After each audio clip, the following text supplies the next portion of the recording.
Bonjour, bienvenue dans cette vidéo sur le DINSTARC ou comment améliorer le rendement de l'estérification. Je suis Yvan Pouchat, professeur de physique-chimie. Nous allons commencer par présenter rapidement l'estérification, puis voir en quoi consiste le montage de DINSTARC et comment il fonctionne, et voir enfin en quoi il permet d'améliorer le rendement d'une estérification. L'estérification est la réaction de chimie organique la plus étudiée au lycée, en particulier en terminale. On y fait réagir un alcool avec un acide. On va obtenir un ester et de l'eau. Il s'agit d'un équilibre. Je vous conseille de regarder la vidéo que j'ai faite sur les équilibres. Vous trouverez le lien dans la description sous la vidéo. Pour faire simple, dès que l'acide et l'eau réagissent, ils vont former de l'ester et de l'eau. Mais dès que l'ester et l'eau apparaissent, ils vont à leur tour réagir pour reformer l'acide et l'alcool, d'où la double flèche.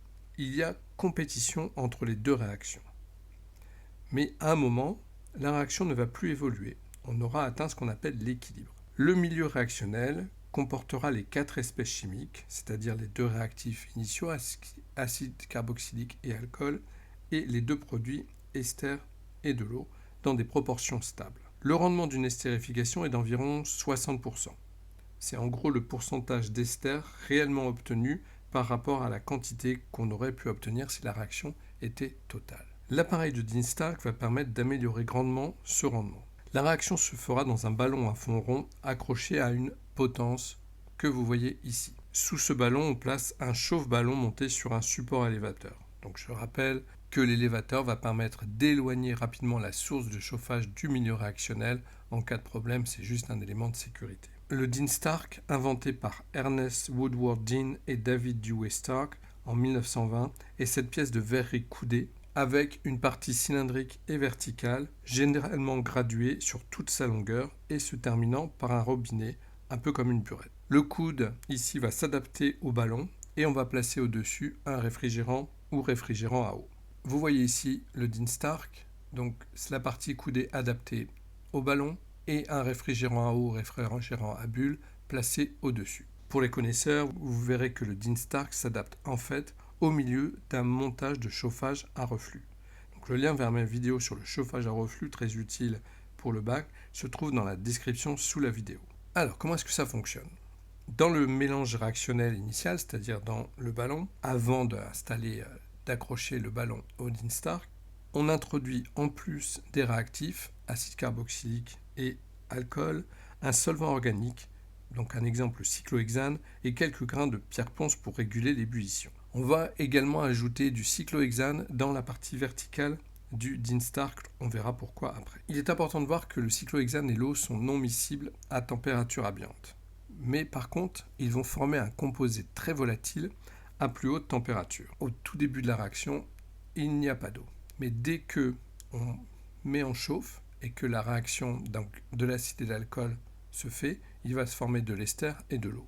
L'eau va alors s'associer avec le cyclohexane pour former ce qu'on appelle un composé mixte, cyclohexane plus eau, qui a la particularité d'avoir une température d'ébullition inférieure à celle de tous les autres constituants du milieu réactionnel. Alors, il faut savoir que ce schéma est extrait d'un sujet de bac, Métropole septembre 2021, qui avait évidemment pour sujet le DINSTARC. On vous y précisait que la vapeur qui s'échappait du milieu réactionnel était composée de cyclohexane et d'eau. C'est-à-dire que ce n'est pas quelque chose que vous devez retenir, vous aurez ces informations. Ainsi que le fait que le cyclohexane liquide et l'eau sont non miscibles à température ambiante. Acide et alcool réagissent, forment de l'eau qui s'associe au cyclohexane. Ce mélange eau et cyclohexane est le plus volatile, donc c'est-à-dire que dès qu'on a atteint la température d'ébullition de ce mélange, vous allez avoir les vapeurs de mélange de cyclohexane et d'eau qui vont monter dans le coude du DINSTARC, puis dans le réfrigérant à eau. Les vapeurs vont se condenser et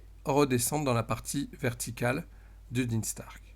Comme on est revenu à température ambiante, l'eau et le cyclohexane vont se séparer. On vous donne l'information dans le sujet de bac que l'eau est plus dense que le cyclohexane, elle va donc tomber au fond du tube. Donc vous voyez qu'on vous demandait d'identifier la phase A et la phase B. La phase A constitue donc le cyclohexane qui est moins dense et la phase B constitue.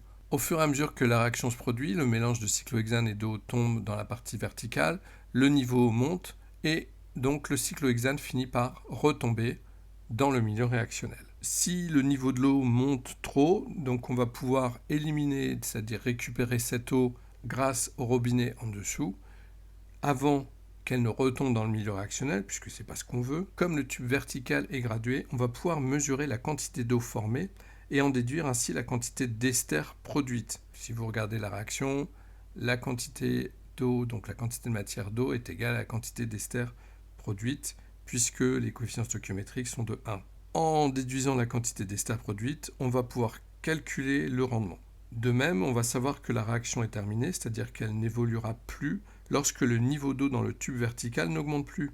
Donc vous avez ainsi en plus un indicateur de l'avancement de la réaction. Quel est l'intérêt principal du DIN-STARK? Donc le fait de retirer l'eau du milieu réactionnel quand elle se forme va empêcher la réaction dans le sens indirect, ce qui fait que la réaction dans le sens direct va se poursuivre. On déplace ainsi l'équilibre dans le sens de la formation du produit.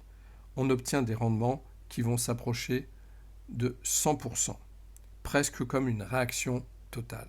Vous comprenez donc l'intérêt du DIN-STARK dans cette réaction d'estérification. Je vous présente dans une autre vidéo l'autre méthode qui vous permet d'améliorer le rendement de l'estérification, cette fois-ci en enlevant l'ester qui est produit. Vous trouverez le lien de la vidéo dans la description sous la vidéo.